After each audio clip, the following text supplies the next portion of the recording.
The macabre story of Guadalupe Bejarano reveals Mexico's first female serial killer, a woman whose crimes shocked a nation and redefined evil itself. In 1887, when Mexico City buzzed with modernization and hope, something sinister lurked behind the facade of respectability. Guadalupe Bejarano wasn't just any killer. She was a woman of high society, draped in fine black lace, walking among the elite while harboring the darkest of appetites. But this isn't just another murder story. This is the tale of a predator who used society's blind spots against itself.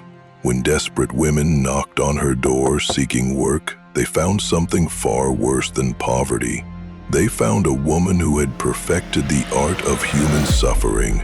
Casimira Juarez thought she'd found salvation. The Pineda sisters believed fortune had finally smiled upon them. They were wrong. What makes a woman become a monster? How does evil hide behind a mother's face? The very symbol of care and protection. Guadalupe's crimes weren't random acts of violence. They were calculated, methodical, and terrifyingly precise. She didn't just kill. She tormented, starved, and broke her victims piece by piece. But perhaps the most shocking twist of all was how justice failed. Despite overwhelming evidence, despite public outrage, despite the screams that echoed through Mexico City's nights, the system protected her. Even her own son, Aurelio, couldn't escape the web she'd woven around him. How does a nation reckon with evil wearing a woman's face? What happens when the law fails the innocent? And why did history almost forget the names of her victims while immortalizing hers in engravings and songs? In the shadows of Mexico's past lies a truth more disturbing than fiction. Because sometimes monsters don't hide in darkness. Sometimes they hide in plain sight. Before we get into the story, comment below where in the world you are watching from today. Mexico City in 1887 pulsed with the rhythm of change. Steam locomotives whistled through cobblestone streets while church bells rang out across sprawling markets. Newspaper boys cried headlines of progress and modernization, their voices mixing with the clatter of horse-drawn carriages and the calls of street vendors selling everything from fresh tortillas to religious medallions.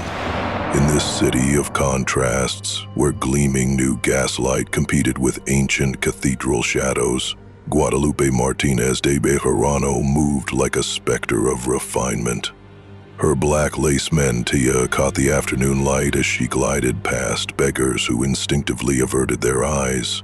She belonged to that untouchable class of Mexican society, the wealthy, the respectable, the protected.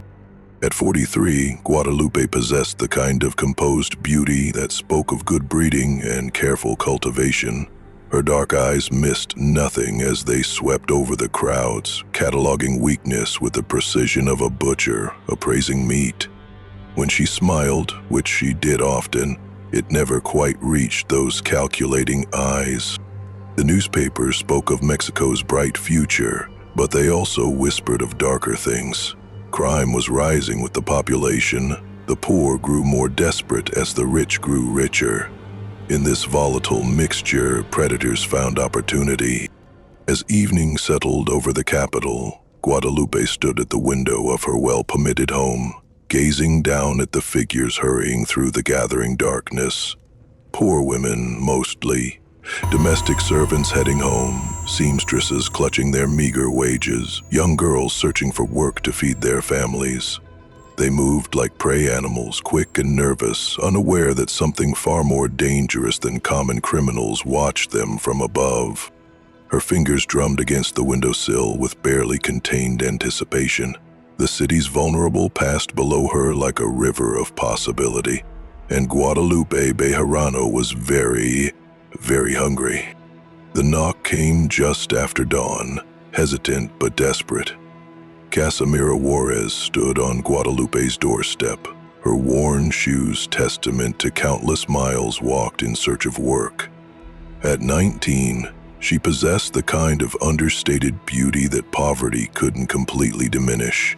dark eyes bright with hope, calloused hands that spoke of honest labor. "Senora Bejarano?" Casimira's voice carried the musical accent of the countryside. "I heard you might have work for a girl willing to learn." Guadalupe opened the door wide, her smile radiant with manufactured warmth. "My dear child, how the saints have answered my prayers. Come in, you look half-starved." The house welcomed Casimira with unexpected luxury. Fine furniture gleamed under carefully placed oil lamps. Religious icons gazed down from walls papered in delicate patterns. The scent of cooking food made her stomach clench with hunger she'd been ignoring for days. "Sit, child, let me bring you something to eat." Guadalupe bustled about like a benevolent grandmother, setting out bread, cheese, and sweet milk, still warm from the morning. "You'll need your strength for the work ahead." As Casimira ate gratefully, Guadalupe studied her with the intensity of an artist examining a canvas. The girl's youth, her isolation from family, her desperate gratitude, all perfect ingredients for what was to come. "The work isn't difficult," Guadalupe explained, her voice soothing as honey.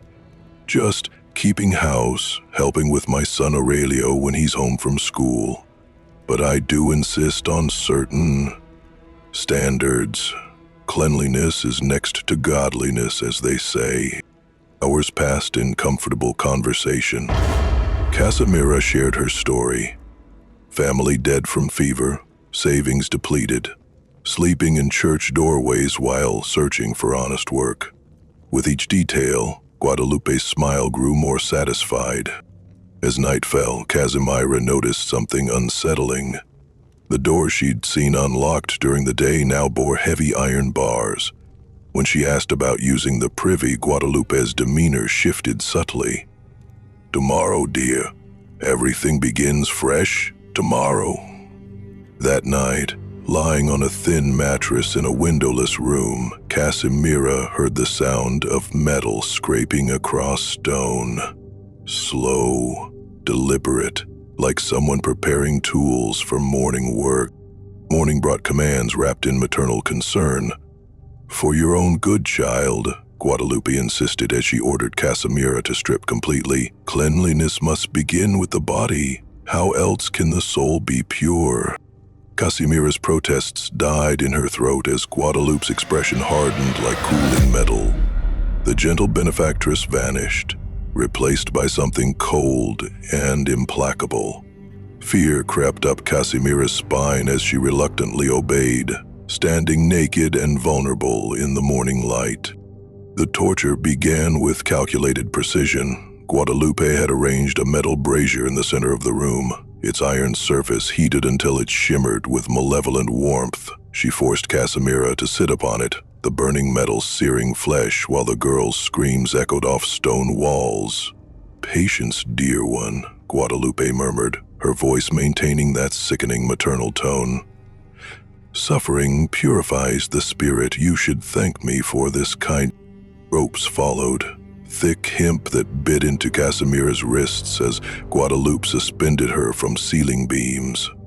The weight of her own body became torture, joints screaming as circulation failed.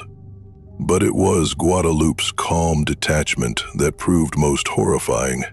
She approached pain like a craftsman at work, methodical and unhurried.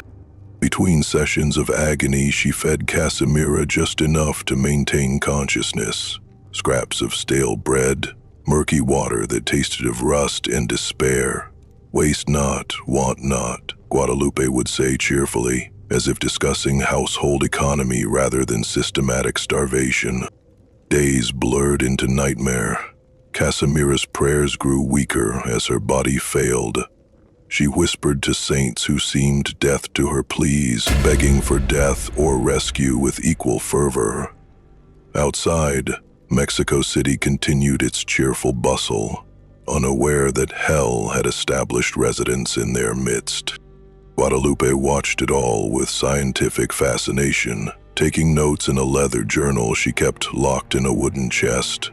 Each scream, each plea, each moment of breaking all carefully recorded, like a naturalist documenting some fascinating species. Neighbors, if they heard anything, dismissed the sounds as domestic discipline or perhaps illness. In 1887, a woman of Guadalupe standing enjoyed certain privileges. Her word carried weight. Her respectability formed armor that deflected suspicion. As dawn broke on what would be Casimira's final morning, Guadalupe hummed while preparing her instruments. The girl had stopped screaming hours ago. Even whimpering required energy she no longer possessed. The house had grown unnaturally silent. Death came quietly to Casimira Juarez on a Tuesday morning when the cathedral bells tolled 6 times across Mexico City. Her body simply surrendered, worn beyond endurance by weeks of systematic torment. In her final moments, she clutched a small wooden rosary, the only possession Guadalupe had allowed her to keep.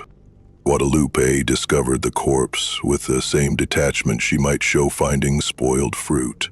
No anger, no disappointment, merely the practical concern of disposal. She had planned for this eventuality with the thoroughness of a seasoned predator. Under cover of darkness, she wrapped Casimira's remains in old sheets and transported them piece by piece to a construction site several blocks away. Mexico City's rapid expansion provided convenient cover. Another body in the foundation of progress would surprise no one. But Casimira's absence didn't go entirely unnoticed. Her cousin Miguel had expected her weekly letter, a ritual maintained even during her hardest times. When weeks passed without word, he began asking questions in the neighborhoods where domestic workers gathered. A tall girl, very devout, he described to anyone who would listen. She had a position with a woman in the better district, Señora Bejarano, I think the name was. Whispers began circulating through the servant networks that connected Mexico City's underclass. Strange sounds from the Bejarano house. Glimpses of young women entering but never leaving. A persistent smell that neighbors couldn't quite identify, but found deeply unsettling. The police, when finally contacted, responded with the casual indifference reserved for missing poor people. Inspector Rodriguez, a weathered man who'd seen enough of the city's darkness to develop protective cynicism, dutifully recorded Miguel's complaint but held little hope. These girls, he explained to his subordinates, they come and go like morning mist. Most run off with lovers or find better positions without telling anyone. Still, procedure demanded investigation. On a humid afternoon in late summer, Rodriguez approached Guadalupe's door with 2 junior officers. The woman who greeted them radiated respectability. Perfectly groomed, graciously welcoming, offering cool water and sympathetic concern. The poor child, Guadalupe sighed when shown Casimira's description. Yes, she was here briefly. Such a troubled soul. I tried to help, but she had difficulties? Inappropriate behaviors that made her employment impossible. Rodriguez noted how Guadalupe's eyes never wavered, how her hands remained steady as she delivered her performance. Either she was innocent or magnificently skilled at deception, given her social standing and his own experience with unreliable witnesses. He chose to believe the former. The investigation closed without further inquiry. Miguel continued searching for months, checking morgues and questioning other servants, but eventually gave up hope. Casimira Juarez had vanished as completely as morning dew, leaving behind only an aging rosary and the memory of a cousin who refused to stop believing she deserved better. The courtroom of Judge Martinez buzzed with unprecedented excitement. Never in Mexico City's legal history had a woman of Guadalupe Bejarano's social standing faced charges of murder. Journalists filled every available seat, their pencils poised to record each sensational detail for a public hungry for scandal. Guadalupe entered wearing mourning black, her mantilla perfectly arranged to suggest both grief and dignity. She moved through the proceedings like a woman wronged rather than accused, her bearing so composed that several spectators began questioning whether such an elegant lady could possibly be guilty of the charges against her. The evidence, while compelling, remained largely circumstantial. Casimira's body had never been found. Witnesses could testify only to sounds and suspicions, not concrete proof of murder. The prosecution, led by an ambitious young lawyer named Francisco Mendoza, built their case on testimony from neighbors, family members, and one particularly damaging witness, a servant girl who claimed to have briefly worked for Guadalupe before fleeing in terror. Said it was for cleanliness, the girl whispered, barely audible in the packed courtroom. Said it was for cleanliness, but her eyes, they were like a cat watching a mouse. Guadalupe's defense attorney, the venerable Licenciado Herrera, systematically dismantled each accusation. The missing girl could have run away. Strange sounds could be explained as household accidents.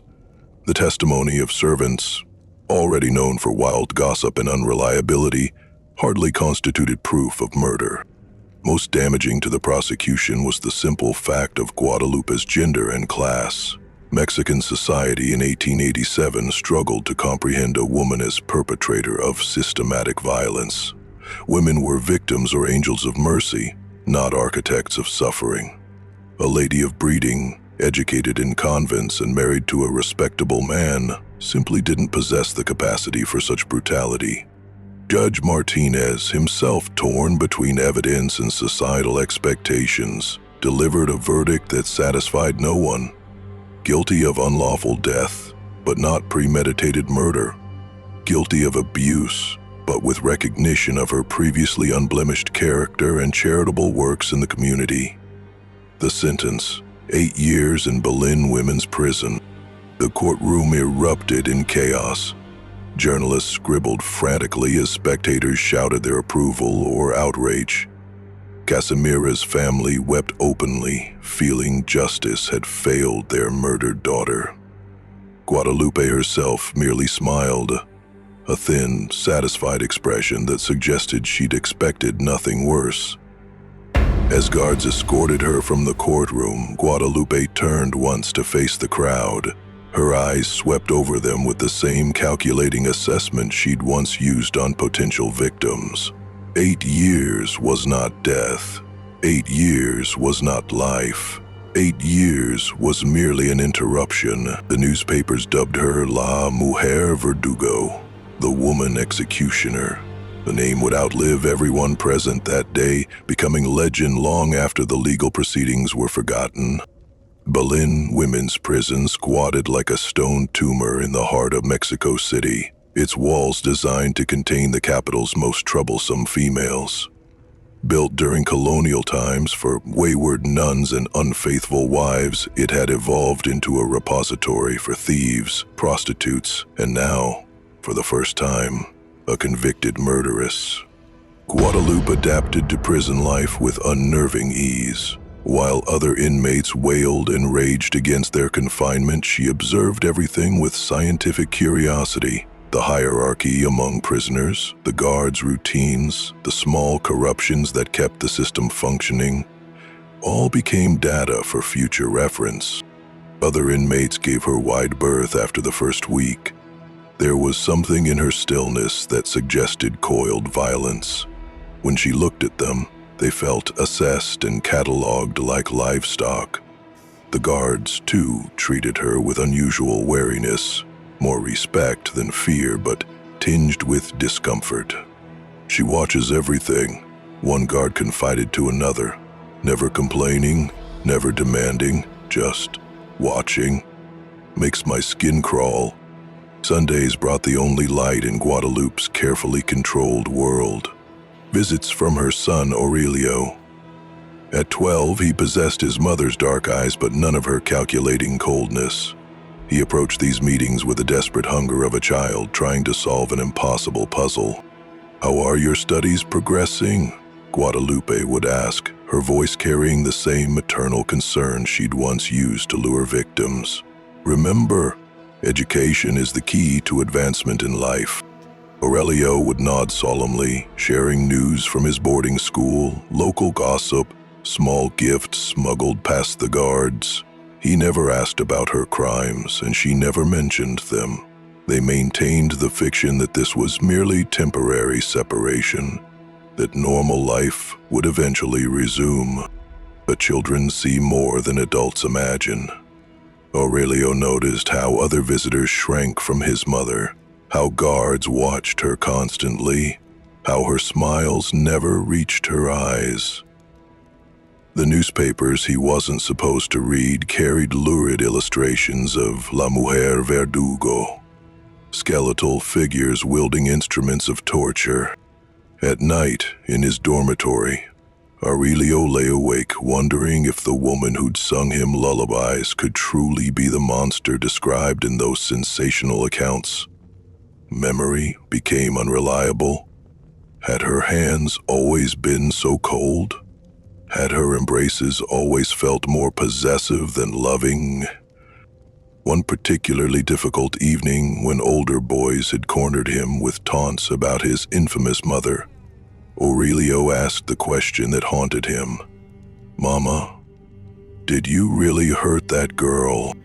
Guadalupe's response came without hesitation, delivered with perfect maternal tenderness. "My son, sometimes the world is cruel to women who stand above their station. People create stories to explain what they cannot understand. I am guilty only of trusting too easily." The lie slipped between them like silk, beautiful and suffocating. Aurelio wanted desperately to believe it, but doubt had already taken root in his young mind, growing stronger with each passing visit. 5 years of imprisonment passed like seasons in slow motion. Guadalupe marked time not by days but by the gradual changes in her son's face during their weekly visits. Aurelio grew taller, his voice deepened, and most significantly, his questions became sharper. The Mexico City that greeted Guadalupe upon her release in 1892 bore little resemblance to the one she'd left. Electric street lights began replacing gas lamps in wealthy districts. The railroad network had expanded dramatically. Most notably, newspapers had multiplied, their appetite for sensation creating an entirely new industry around crime and scandal. But progress hadn't touched everyone equally. The poor remained desperately poor. Domestic workers still searched for employment with the same vulnerability that had made Casimira such perfect prey. Some conditions never changed, and Guadalupe was counting on that eternal constant. Aurelio, now 17 and completing his final year of school, helped his mother settle back into their old house. The building had been maintained by a distant relative during her absence, but it felt hollow, waiting. Room after room echoed with memories Aurelio couldn't quite grasp, but couldn't entirely dismiss. "It's good to be home," Guadalupe murmured, standing in the same window where she'd once watched potential victims pass below. The street hadn't changed much, still a thoroughfare for servants and working women, moving between the wealthy districts and their humble quarters. The press covered her release with minimal attention. La Mujer Verdugo had been replaced by newer scandals, more recent murders. Society's memory proved shorter than its appetite for fresh horrors. This suited Guadalupe perfectly. Anonymity was a predator's best friend. For months, she maintained the facade of reformed widow living quietly with her devoted son. She attended Mass regularly, made small charitable donations, and slowly rebuilt her reputation among neighbors who'd either forgotten or never known about her conviction. But late at night, when Aurelio thought she was sleeping, Guadalupe stood at her bedroom window, watching the street below. Her fingers drummed against the glass with the same rhythm she'd once used while preparing instruments of torture. The hunger had never left. Prison had simply forced it into hibernation. One evening in early autumn, as rain turned the cobblestones treacherous and drove pedestrians to seek shelter in doorways, Guadalupe noticed 2 young women hurrying past, sisters by their resemblance and the way they stayed close together for protection. "Poor, desperate, and beautifully vulnerable," she began. planning that very night. The older woman who'd entered prison 5 years earlier had been impulsive, working from instinct and opportunity. The woman who emerged was something far more dangerous, patient, calculating, and backed by hard-earned experience in avoiding detection. Justice, she reflected while watching rain streak her window, was merely the opinion of those too weak to take what they wanted. She had been weak once, careless enough to be caught. That woman was dead. What remained was pure predator, refined by suffering into something perfectly efficient. Aurelio slept peacefully in the next room, unaware that his mother had just started hunting again. The knock came on a morning when autumn rain turned Mexico City's streets into rivers of mud. Crescencia Pineda stood at Guadalupe's door, her younger sister hovering nervously behind her. Both wore the unmistakable marks of extended poverty: patched clothing, shoes held together with string, the hollow-eyed look of people who'd missed too many meals. "Please, Senora," Crescencia began, her voice steady despite their desperate circumstances. "We heard you might have work for willing hands. We don't ask for much, just food and shelter in exchange for honest labor." Guadalupe studied them with the appreciation of a connoisseur examining fine artwork. Crescencia was perhaps 20, with the protective bearing of someone who'd shouldered adult responsibilities too young. Her sister, Guadalupe, of course coincidence of naming, was barely 18, still possessing traces of girlish optimism that poverty hadn't entirely erased. "My dear children," Guadalupe replied, opening her door wide in a gesture of manufactured welcome. "What a blessing you are. I've been praying for help with the household, and here the saints deliver not one but 2 angels." The sisters exchanged glances of relief and gratitude. They'd been sleeping in church doorways for a week, surviving on charity and increasingly desperate hope. This elegant woman offering food and work seemed like divine intervention. Come in," Guadalupe insisted, ushering them into the same parlor where Casimira had once sat eating grateful mouthfuls of bread and milk.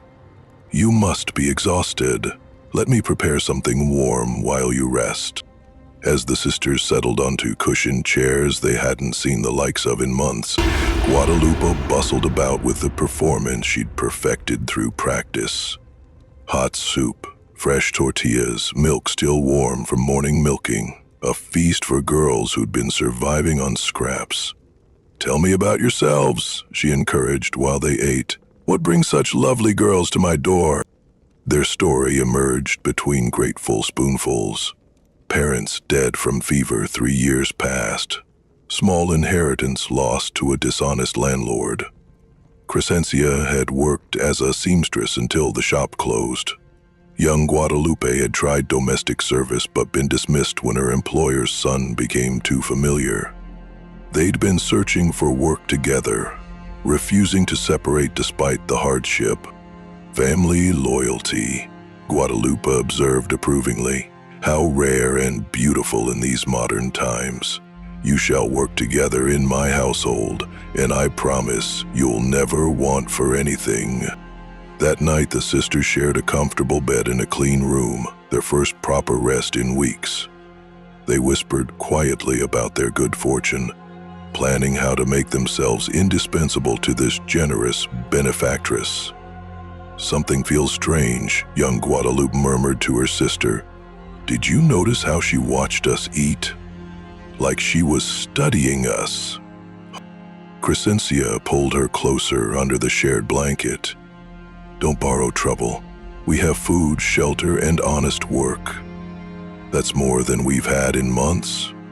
Neither heard the sound of heavy keys turning in locks throughout the house, sealing their fate with iron certainty. Morning brought the sickening realization that their good fortune had been an elaborate trap. When Crescencia rose early to begin work, she found every door barred from the outside. Windows that had seemed merely shuttered revealed themselves to be sealed with iron bars. The comfortable bedroom had become a cell decorated with false luxury.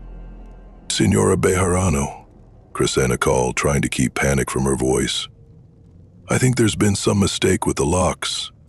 Guadalupe appeared with that same warm smile, now revealing itself as the mask it had always been. "No mistake, dear child. Simply precautions. We must ensure you don't wander off before your employment is complete." The transformation was immediate and terrifying. Gone was the benevolent benefactress, replaced by something cold and calculating.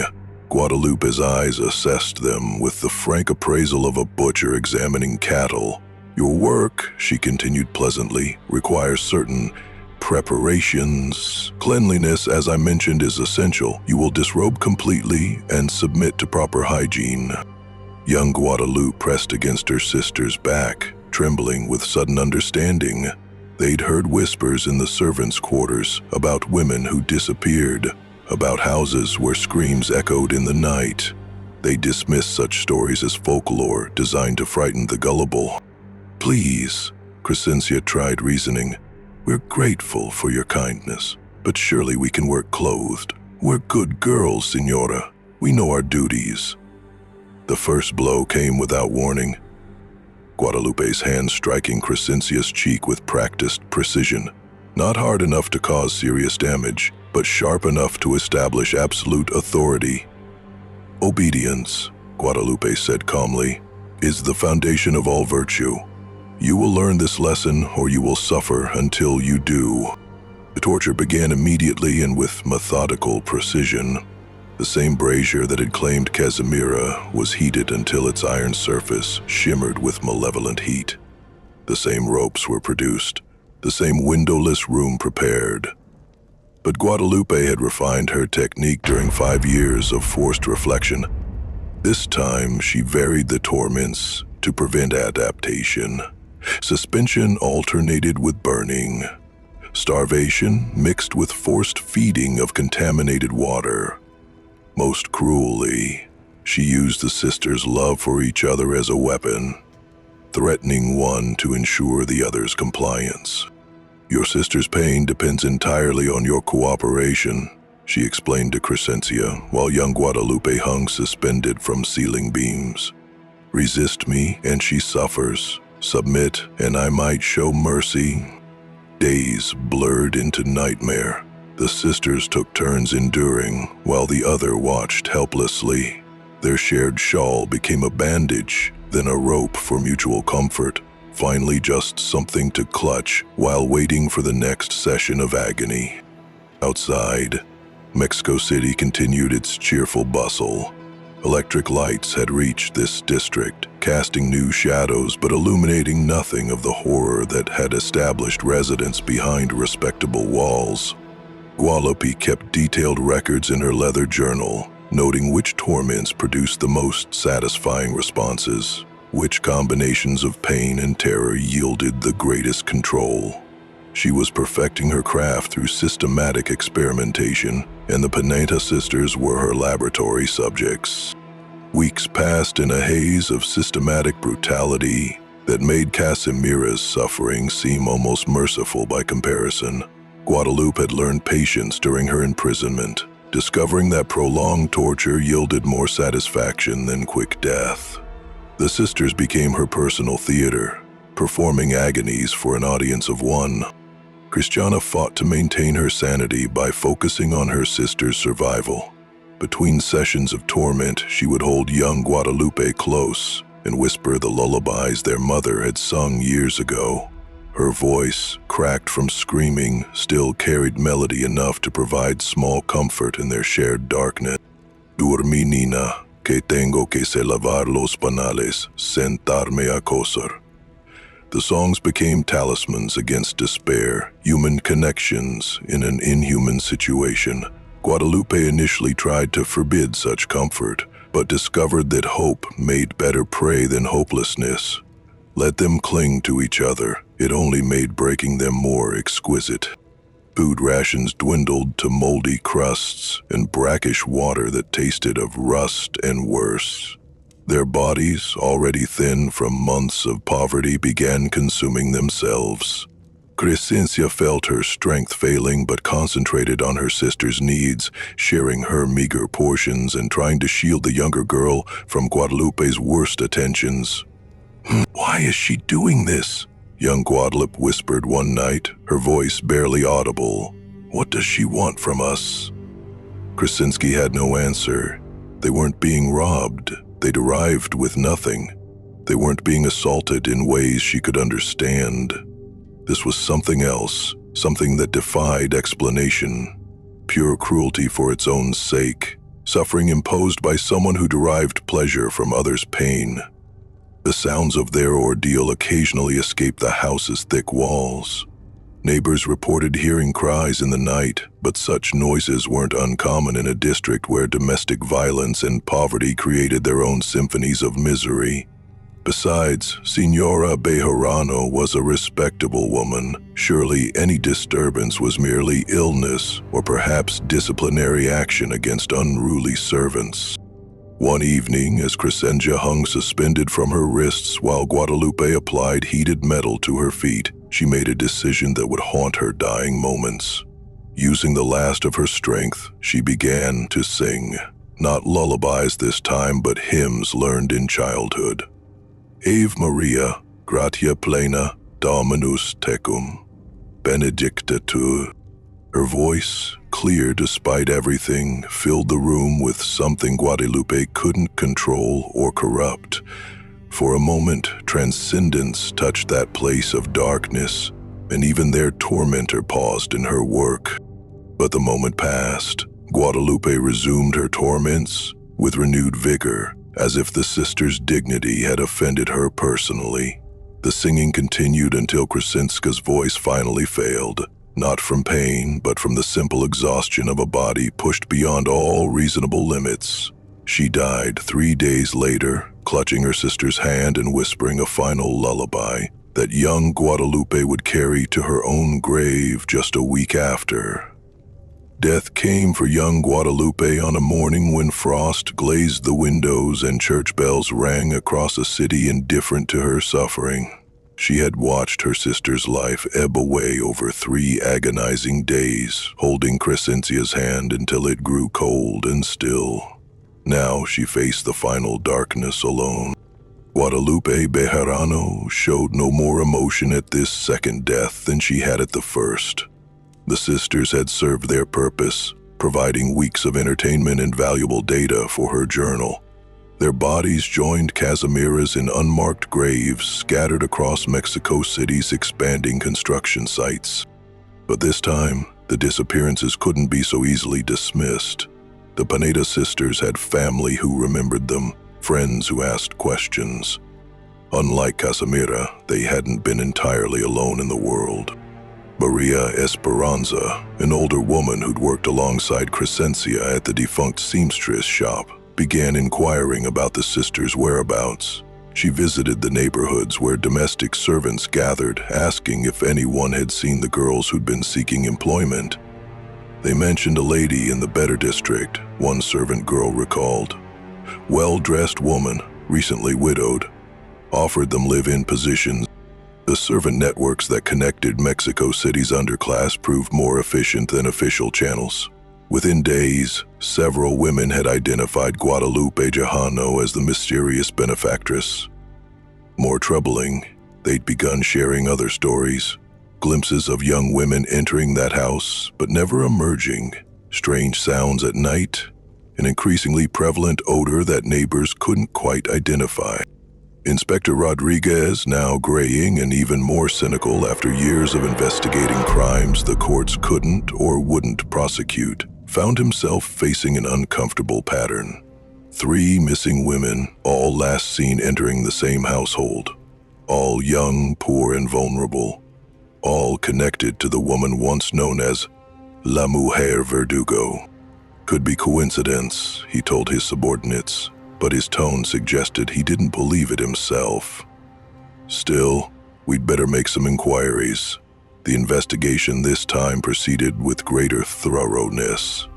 Rodriguez had learned to recognize predators during his years on the force, and Guadalupe Bejarano's perfect composure during questioning triggered every instinct he'd developed. "The poor dears," she sighed when shown descriptions of the missing sisters. Yes, they came seeking work, but they were unsuitable. Such crude language, and I suspected they'd been drinking. I had to dismiss them after just one night. But neighbors were talking now, comparing stories they'd previously kept to themselves. The pattern was becoming too obvious to ignore, and even Guadalupe's social standing couldn't deflect the mounting evidence. The breakthrough came from an unexpected source: her own son, Aurelio.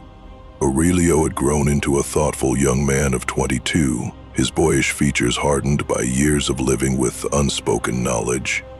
The questions that had plagued his adolescence had evolved into a constant, gnawing certainty that something was fundamentally wrong with his mother. The discovery came by accident on a winter afternoon when Guadalupe had gone to market. Aurelio was searching for his father's old papers in a storage room rarely used since their return from prison. Behind a heavy trunk, his fingers found fabric, a torn piece of wool that shouldn't have been there. When he pulled it into the light, his stomach clenched with recognition. It was part of a shawl, distinctive in its weaving pattern, still stained with what could only be blood. He'd seen the Pineda sisters wearing it the day they'd come seeking work, the day before they'd mysteriously vanished. His hands trembled as he searched deeper, finding more evidence his mind had refused to acknowledge. Scraps of clothing, a broken comb, a small silver pendant he remembered seeing around young Guadalupe's neck, all hidden away like trophies. The room seemed to spin around him as the full horror crashed over his consciousness. The missing women, his mother's strange behavior, the sounds he'd heard in the night and told himself were dreams, all of it crystallized into one terrible truth.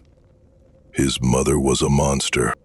For hours, Aurelio sat in that storage room, holding the evidence of her crimes, wrestling with the impossible choice between loyalty and conscience. This was the woman who'd sung him lullabies, who'd insisted on his education, who'd made sacrifices for his welfare. She was also a predator who tortured innocents for her own twisted pleasure. When Guadalupe returned from market, she found her son sitting at the dining table, the blood-stained shawl spread before him like an accusation.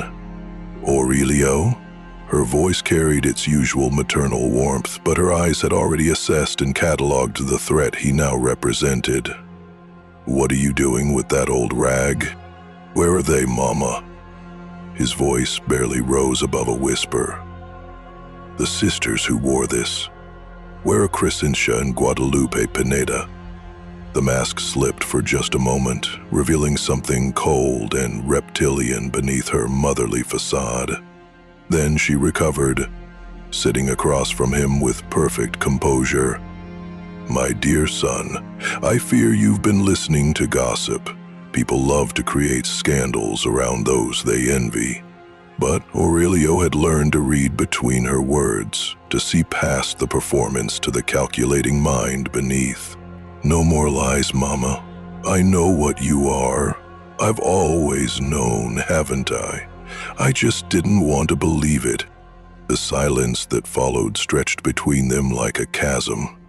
Mother and son regarded each other across a table that had hosted countless family meals, now transformed into a battlefield where love warred against justice. Finally, Aurelio rose and walked to the door. "I'm going to the police station. They need to know what happened to those girls." Guadalupe's response followed him into the night.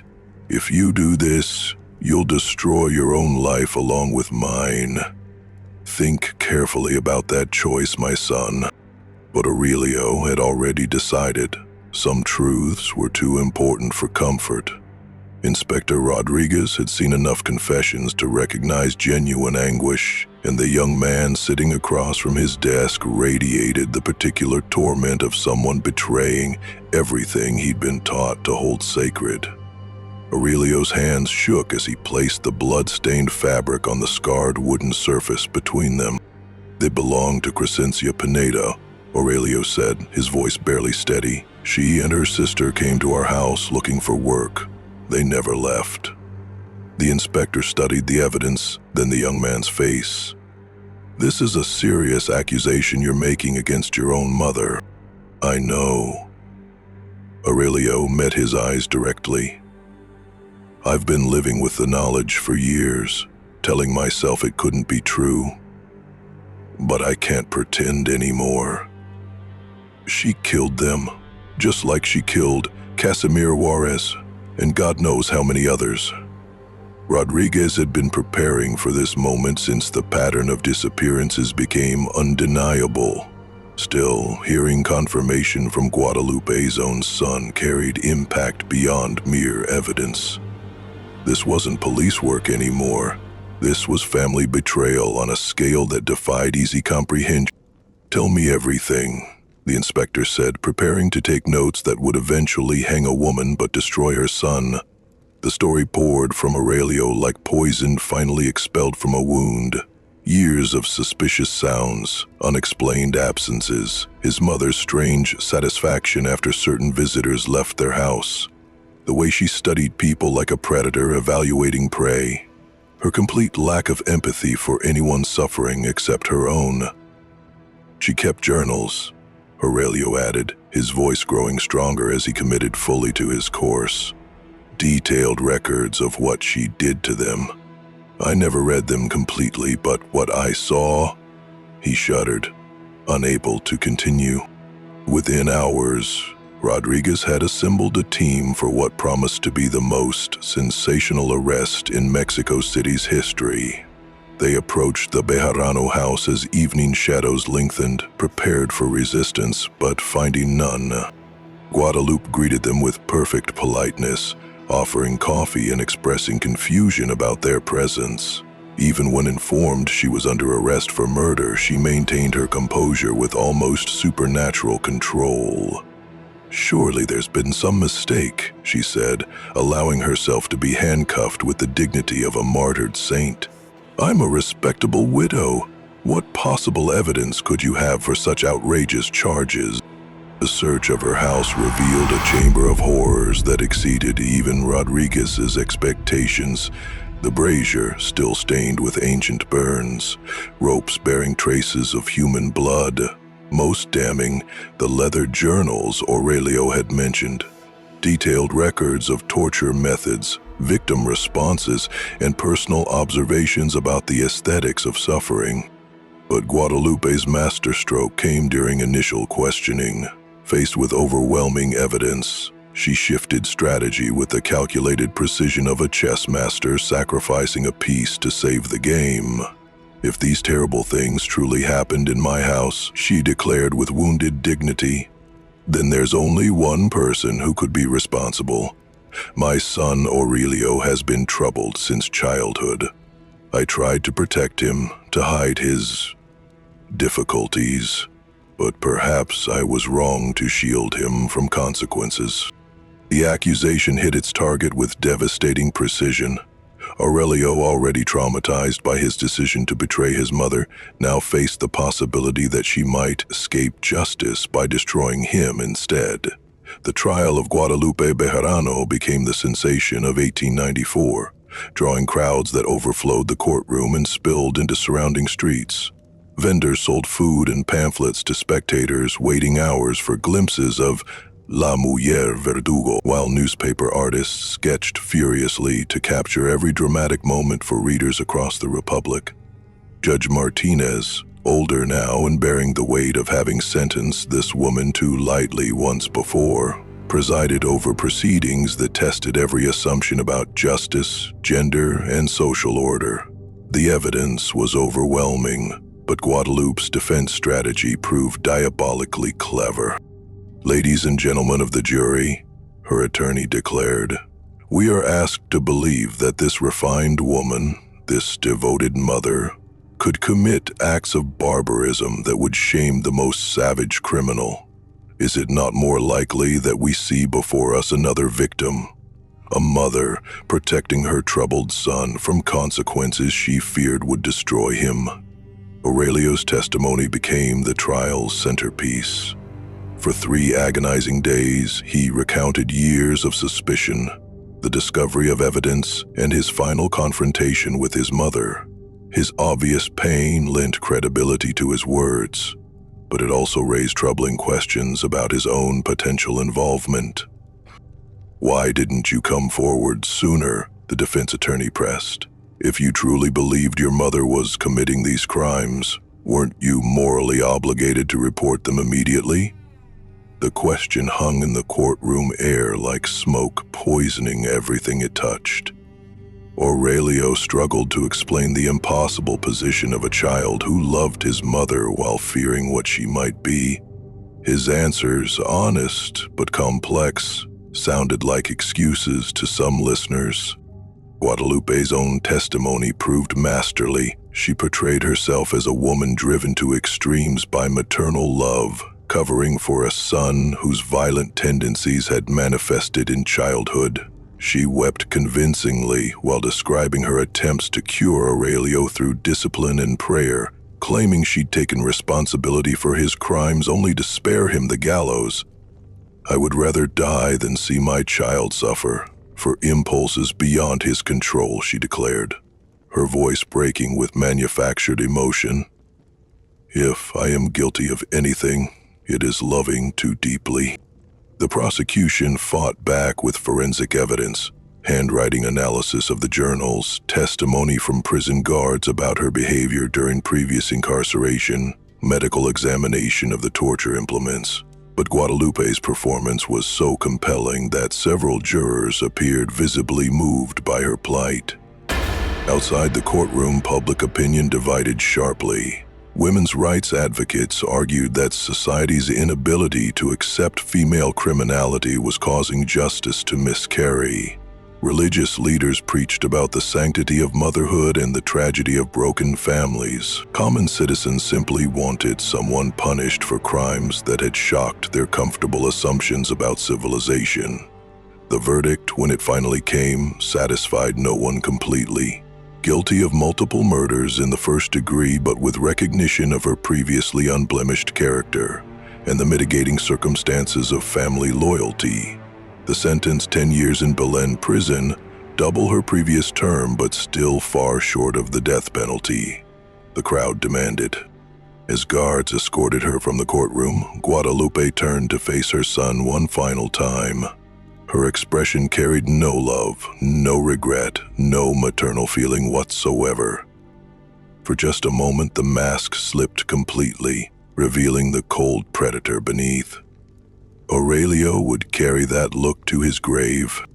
The iron gates of Belen Women's Prison closed behind Guadalupe for the second time, but this homecoming carried none of the curiosity that had marked her first incarceration.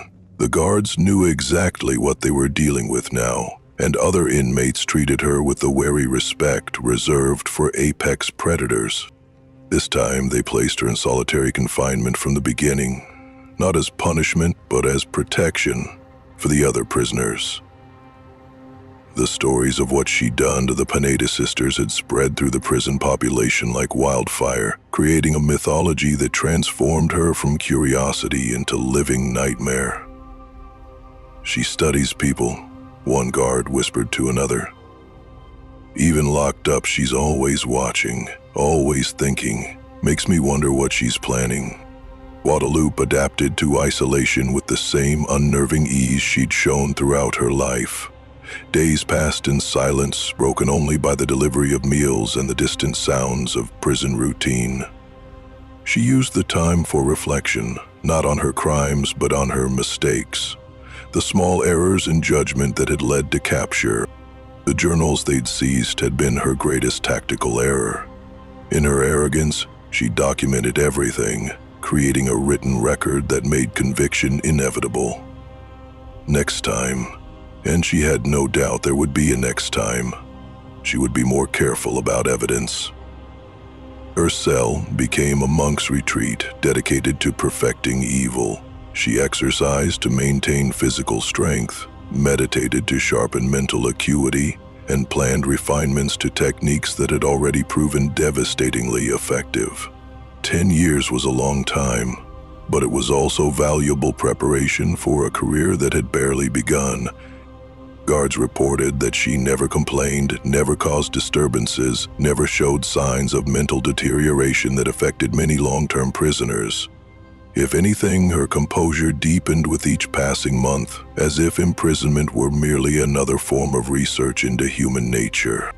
Outside the walls, Mexico continued its transformation into a modern nation.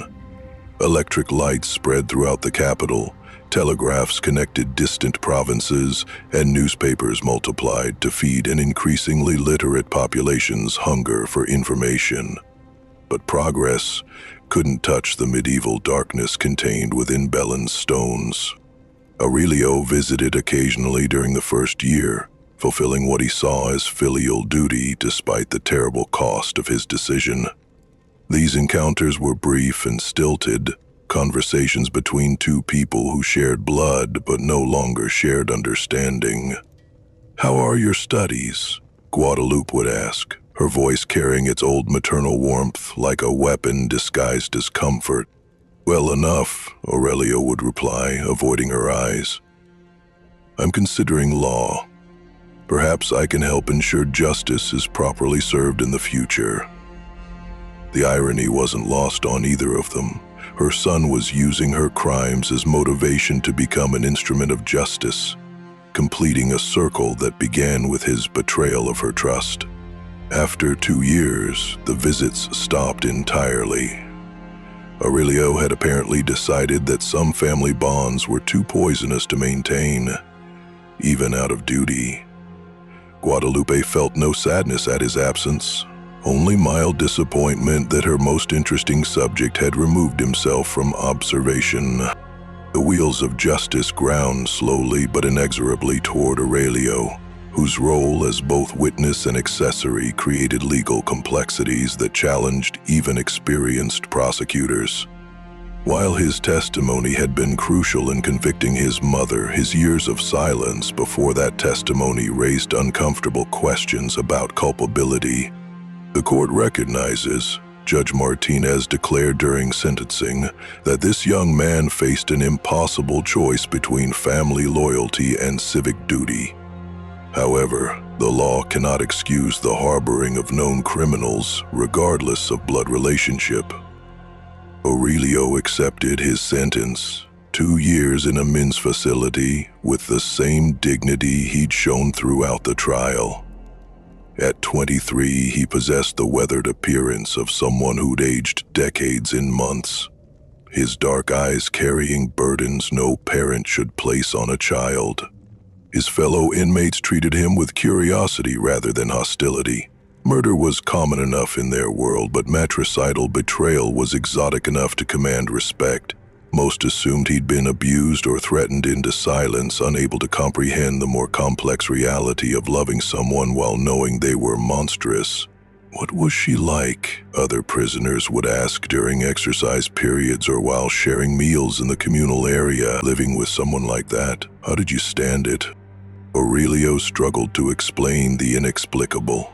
How do you describe growing up with a mother who made perfect breakfast while planning someone's torture? How do you reconcile childhood memories of lullabies with adult knowledge of screams? The human mind wasn't designed to process such contradictions. "She was careful," he would say finally. "Everything she did was deliberate. Even her kindness was calculated. I think she loved me in her way, but only as another thing she could control." Prison provided unexpected peace. For the first time since childhood, Aurelio could sleep without wondering what his mother might be doing in the next room. The nightmares continued. Sounds of dragging metal, cries that might have been wind or might have been something worse, but they were memories now, not ongoing threats. He used his time studying law books borrowed from sympathetic guards.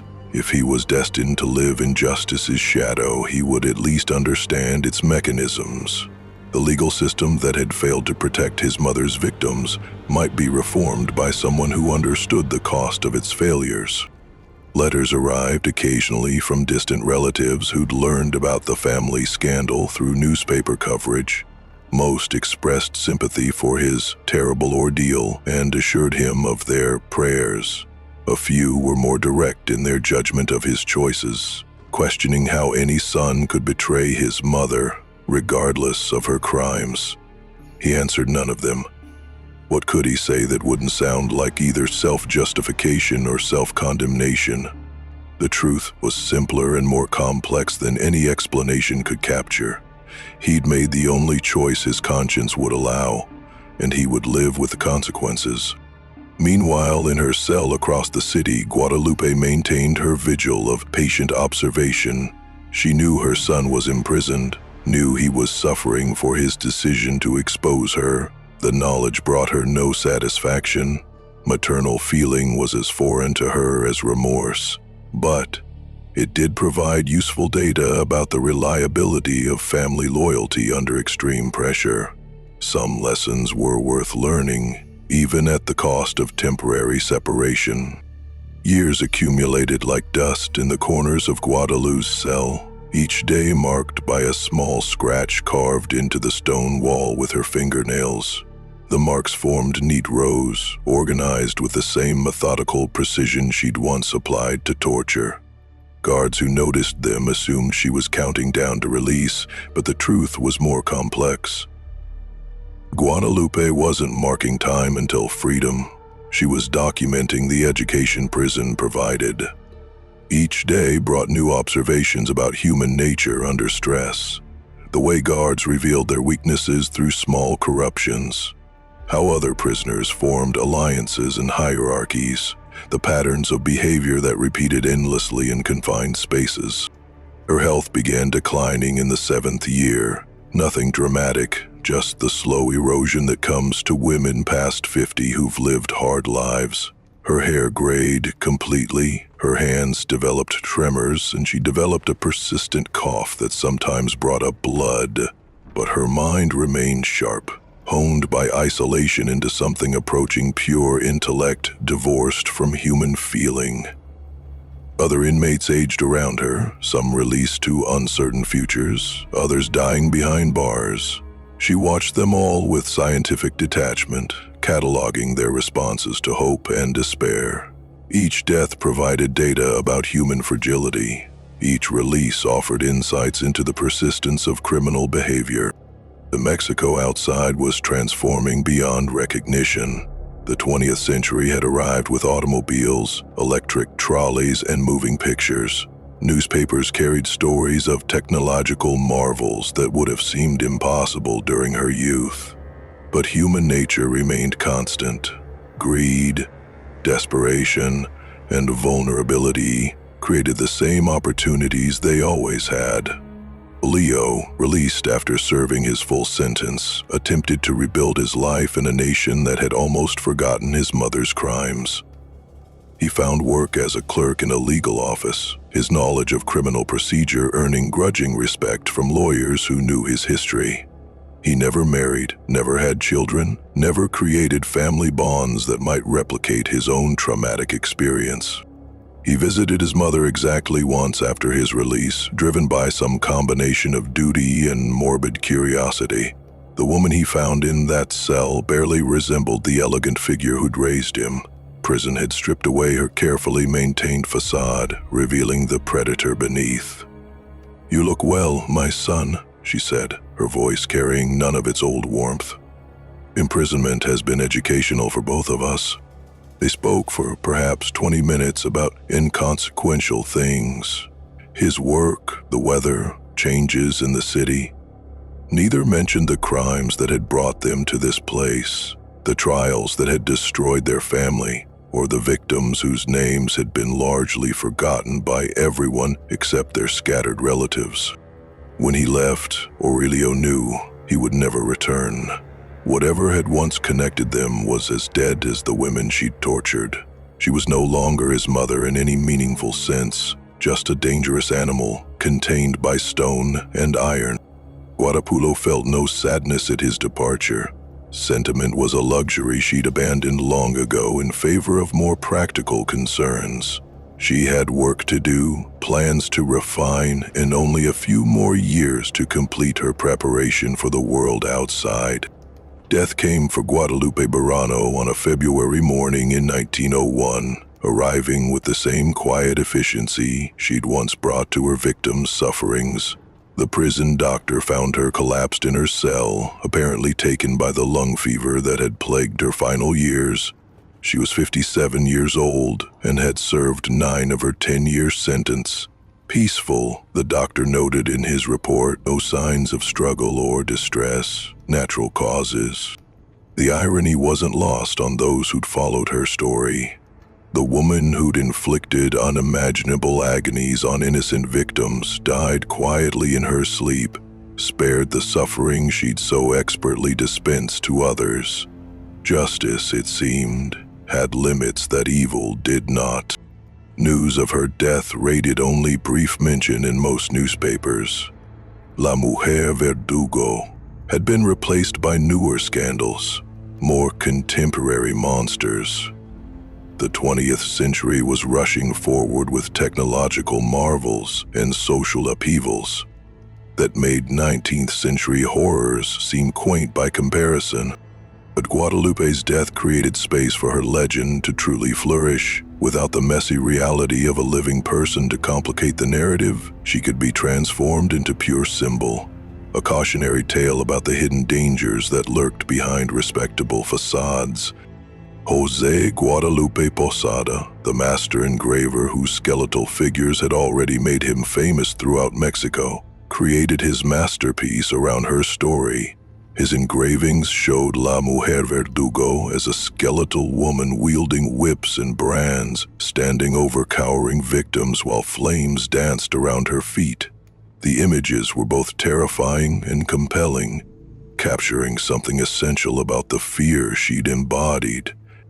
Antonio Venegas Arroyo, the corrido composer who'd built his reputation on transforming current events into popular songs, penned verses that would outlive everyone involved in the actual crimes. Listen well to this story of terror, of a woman whose heart held no mercy, Guadalupe Bejarano her name, who turned kindness into a weapon. The ballad spread through cantinas and marketplaces, carried by traveling musicians who added their own embellishments with each performance. The real Guadalupe, the cold, calculating predator who tortured women for her own pleasure, gradually transformed into a folkloric figure, part demon and part cautionary tale. Aurelio heard the songs occasionally and felt sick each time. The corridos made his mother sound almost romantic, a tragic figure driven to extremes by mysterious forces. They ignored her victims entirely, reducing Casimira Juarez and the Pineda sisters to nameless props in someone else's legend. A guard unlocked Guadalupe's cell for the final time, gathering her few possessions, a broken comb, a worn Bible she'd never opened, and the journals filled with her careful observations of prison life. These were burned, according to protocol, their contents too dangerous to preserve. But her true legacy couldn't be destroyed so easily. Somewhere in Mexico City's shadows, other predators had learned from her example. Her techniques would be refined, her methods improved, her fundamental insight that society's protective instincts could be turned against itself would inspire new generations of monsters. The cell door slammed shut on emptiness, but evil had already moved on to other addresses. In the years following Guadalupe's death, her story underwent the peculiar alchemy that transformed notorious criminals into cultural artifacts. José Guadalupe Posada's workshop became the epicenter of this transformation, his skilled hands turning horror into art that would outlast everyone who'd lived through the actual events. Posada worked with the intensity of an artist who understood his subject intimately. His engravings captured not just the surface details of Guadalupe's crimes, but their deeper meaning. the way evil could disguise itself as respectability, how society's assumptions about gender and class could blind it to obvious dangers. His masterwork showed La Mujer Verdugo as a skeletal figure in elegant dress, her bony hands wielding instruments of torture while victims cowered at her feet. The image was simultaneously beautiful and terrifying, rendered with the technical precision that had made Posada famous throughout Mexico. "This is what we refuse to see," he told apprentices while demonstrating etching techniques. "We make monsters only of men who look monstrous. The real dangers smile sweetly and offer us what we desperately need." The engravings sold beyond all expectations, becoming some of Posada's most popular works.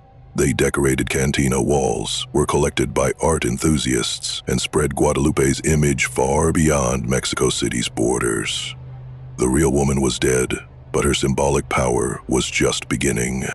Antonio Venegas Arroyo's corridos provided the musical accompaniment to Posada's visual legacy. His verses, refined through countless performances, had achieved the perfect balance of horror and entertainment that made them irresistible to popular audiences. In a house of seeming comfort where the wealthy lady dwelt, poor girls sought honest labor, but the devil's hand they felt. The songs made Guadalupe simultaneously more and less than human. A folk devil whose crimes served as warning about the dangers that lurked beneath civilization's surface. Children learned to fear the woman who offered candy. Wives questioned their neighbors' too perfect facades, and servants shared stories about recognizing the signs of predatory employers. But while Guadalupe's name lived on in art and song, her victims faded into historical footnotes. Casimira Juarez became simply the first victim. The Pineda sisters were reduced to two poor girls who sought honest work. Their individual humanity was subsumed into their killer's legend, their stories serving only to illustrate her monstrosity. Aurelio, now approaching middle age, occasionally encountered his mother's image in unexpected places. A print hanging in a legal office, a song drifting from a tavern. Each reminded him that he would never escape her shadow, that his family name would forever be associated with unthinkable cruelty. He'd found some peace in his legal work, helping other victims navigate a justice system he understood better than most, but the knowledge that his mother had become a figure of dark fascination rather than universal condemnation troubled him deeply. Her crimes were being transformed into entertainment, her victims forgotten in favor of her compelling evil. Late at night, when insomnia brought unwelcome memories, Aurelio sometimes wondered if justice had truly been served. His mother was dead, yes, but her influence lived on in ways that transcended mere physical existence. She'd become a template for evil, a standard by which other monsters would be measured. Time proved to be Guadalupe Bejarano's most effective accomplice. As decades passed and Mexico transformed from a 19th century republic into a modern nation, the visceral horror of her crimes gradually transmuted into historical curiosity.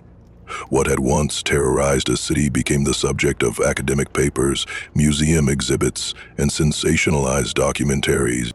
By the 1950s, criminologists had claimed her as an early example of what they termed female serial killing, analyzing her methods with clinical detachment that would have amused the woman herself. Her case appeared in textbooks alongside other notorious criminals, her victims reduced to statistics in studies of predatory behavior. The house where she'd committed her crimes had long since been demolished, replaced by a modern apartment building whose residents were largely unaware of their address's bloody history. Mexico City had swallowed her story the way it consumed all its past, incorporating horror into the vast anonymous sprawl of urban existence. Aurelio lived to see his mother's transformation from monster into historical footnote. In his final years, working as a respected legal clerk, he occasionally encountered young lawyers who'd studied her case without realizing they were speaking to her son. He never corrected their ignorance, preferring anonymity to the uncomfortable attention his identity would bring. Fascinating case, one young prosecutor observed during a discussion of criminal psychology. The way she exploited society's assumptions about maternal nature, quite sophisticated for her era. Aurelio said nothing, but that night he dreamed of Crescentia Pineda singing lullabies in a voice cracked by screaming. Even after 60 years, he could still hear that sound when sleep thinned the barriers between past and present. The corridos that had once spread Guadalupe's fame through cantinas and marketplaces gave way to radio programs and television documentaries. Each new medium brought fresh interpretations of her story, most focusing on the compelling figure of the killer herself rather than the forgotten women who'd died in her house. Modern audiences found her crimes almost quaint compared to the industrial-scale horrors of 20th century warfare and genocide. What had once shocked a nation now seemed like a footnote to history's larger atrocities. Progress had many faces, but one of them was the normalization of evil through exposure and analysis. José Guadalupe Posada's engravings, now hanging in museums as examples of Mexican folk art, were appreciated more for their artistic merit than their documentary power. Gallery visitors admired the technical skill while remaining safely distant from the reality that had inspired them. In the end, perhaps this was Guadalupe's true victory, not the physical suffering she'd inflicted, but the way she demonstrated evil's ability to persist and adapt. She'd shown that monsters could hide behind any face, exploit any weakness, and ultimately transcend their own mortality through the stories told about them. Her victims remained nameless in most accounts, their individual humanity sacrificed to their killer's more compelling narrative.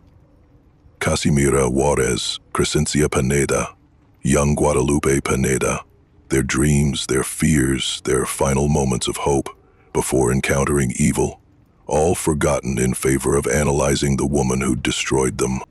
This, perhaps, was the cruelest irony of all, that justice, even when achieved, could be undone by time's relentless transformation of horror into history. In a dusty archive of Mexico City's historical society, filed between records of forgotten politicians and demolished buildings, sits a single photograph that serves as the only visual record of Crescencia and young Guadalupe Pineda. The image, taken by a street photographer in 1892, shows two young women standing close together, their shared shawl visible as they pose with the shy formality of people unaccustomed to having their pictures taken. Neither sister lived to see the photograph developed. By the time the photographer's assistant delivered prints to the boarding house where they'd been staying, the sisters had already vanished into Guadalupe Bejarano's house of horrors. The landlady kept their photograph for years, hoping they might return to claim it, before finally donating it to the Historical Society with other unclaimed possessions. Today, the photograph rests in a collection marked Unidentified Subjects 1890S. Researchers occasionally examine it while studying Mexico City's demographic changes during the Porfiriato, but none connect the two anonymous faces to the infamous crimes they unwittingly document. This anonymity would have devastated Aurelio had he known of the photograph's existence. Throughout his long life, he struggled to preserve some memory of his mother's victims beyond their roles in her story. He donated small sums to churches for masses in their memory, always requesting they be remembered by name rather than simply as the victims of La Mujer Verdugo. But Mexico's collective memory proved selective. The compelling figure of the female killer overshadowed the ordinary women who died at her hands. Guadalupe Bejarano had achieved a kind of immortality through infamy, while her victims faced the second death of being forgotten entirely. The pattern repeated itself across history as other monsters claimed public attention. Society seemed programmed to remember the perpetrators of evil while allowing their victims to fade into statistical abstraction. Perhaps it was easier to study evil than to confront the random vulnerability that made anyone potential prey.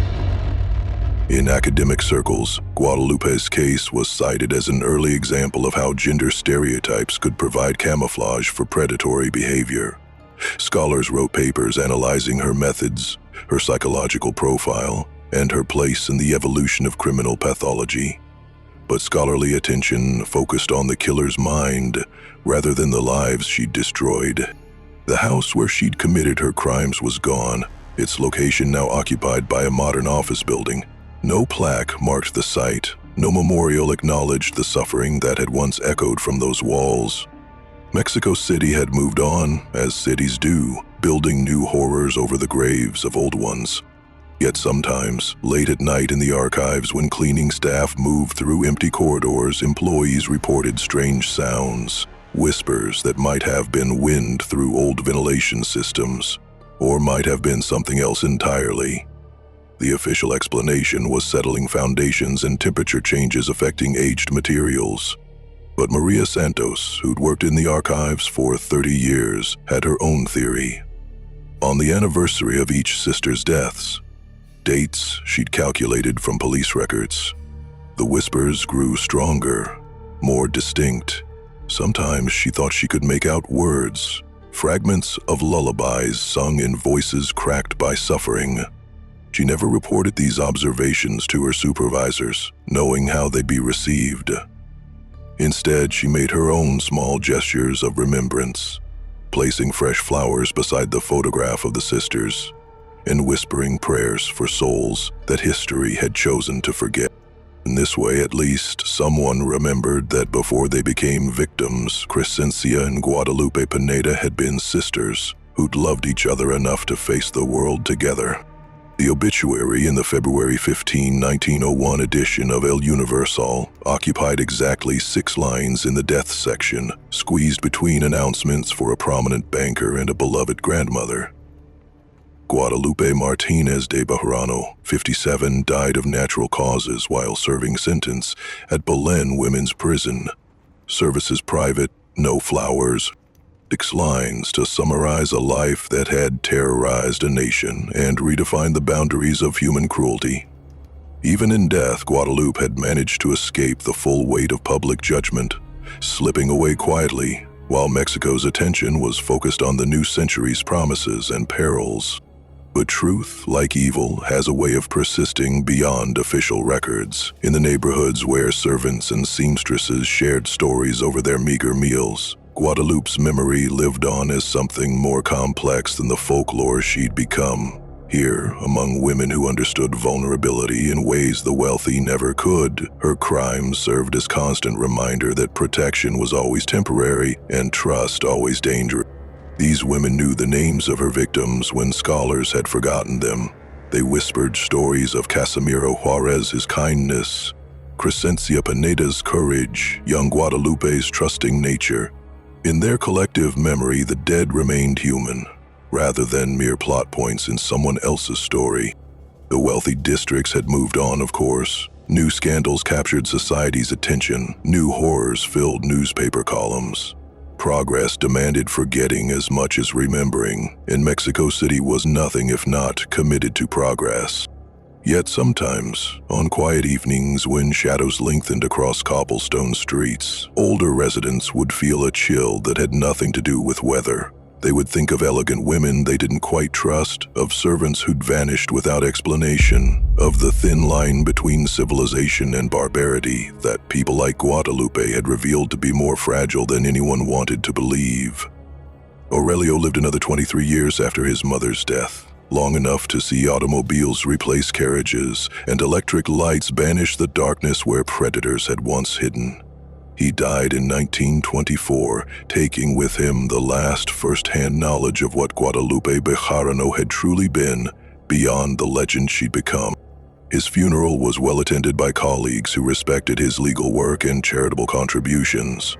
The brief eulogy made no mention of his infamous parentage, describing him instead as a man who dedicated his life to justice and the protection of the vulnerable.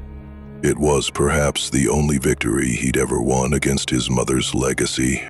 The Mexico City that emerged from the revolution bore little resemblance to the one that had spawned La Mujer Verdugo. New institutions, new laws, new social structures, all promised greater protection for the vulnerable. But human nature remained constant, and predators adapted to new circumstances with the same efficiency they'd always shown.